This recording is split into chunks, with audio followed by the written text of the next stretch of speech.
The capital economics entry concentrates on the case of a weak country wanting to leave the euro, and for the sake of argument we've assumed that that's Greece. A key issue concerns secrecy or openness. It would be most useful if a country could be open about its plans to leave. That would, I guess, produce the best possible preparation for departure, but frankly that's completely impractical. A country couldn't do that without precipitating massive capital exit and a banking crisis. So our first recommendation is that the preparation must be done in secret and must be acted upon very quickly to avoid news leaking out. At the same time, the exiting country should produce a contingency plan just in case the news does leak out, and that contingency plan must include capital controls and closure of the banks.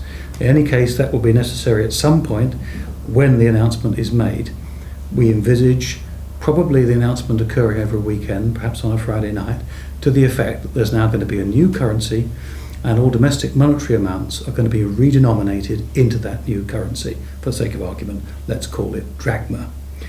Now there's an issue with regard to at what rate that redenomination is carried out.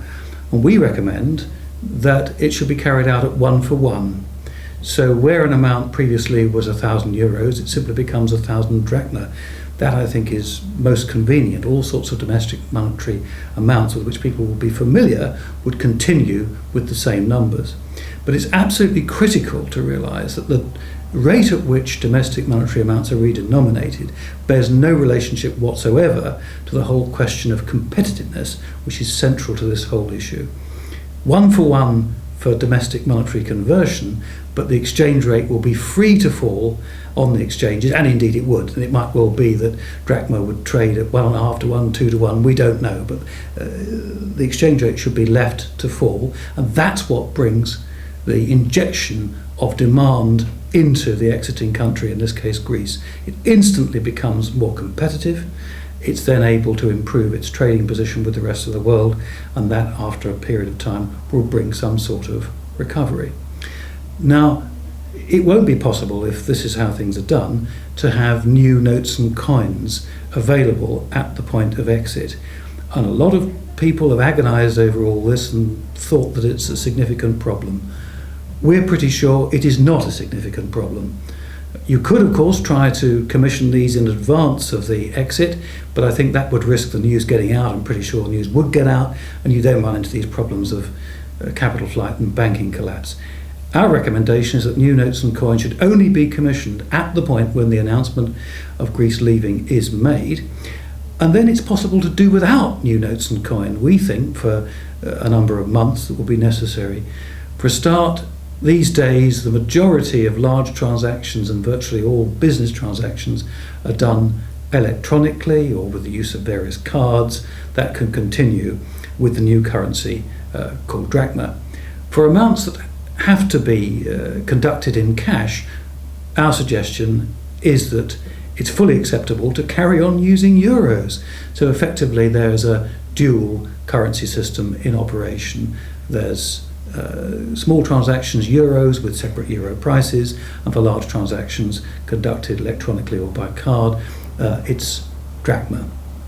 Now with regard to this system, we're pretty sure that before very long a country adopting this policy would be more successful. However, the process does have to be managed. In particular, it's vitally important that the exiting country makes sure that inflation doesn't absolutely take off in response to the lower exchange rate. Because if everything goes up at the same rate to compensate everybody who might be a loser, then there'll be no net gain to competitiveness. But there are a whole series of measures that the government can take, including the outlawing of wage indexation and the establishment of a new policy regime which will help to engender confidence. It's pretty clear to us that the exiting country will gain. There's then another fascinating and important question about whether there will be a gain for the Eurozone overall. Some people might think that there would be gains for the exiting country, in this case Greece, offset by equal losses for other countries in the Eurozone. We argue that this would not be the case.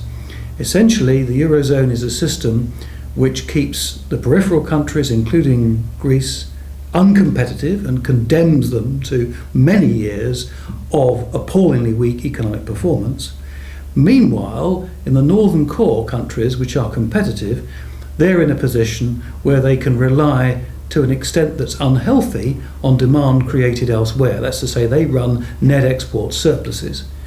When countries leave the Eurozone and their currencies weaken, you'll find that in those northern core countries, they'll suffer a loss of demand, which will weaken their GDP growth, tend to increase unemployment. In those countries, the incentive will be for those governments now to expand domestic demand.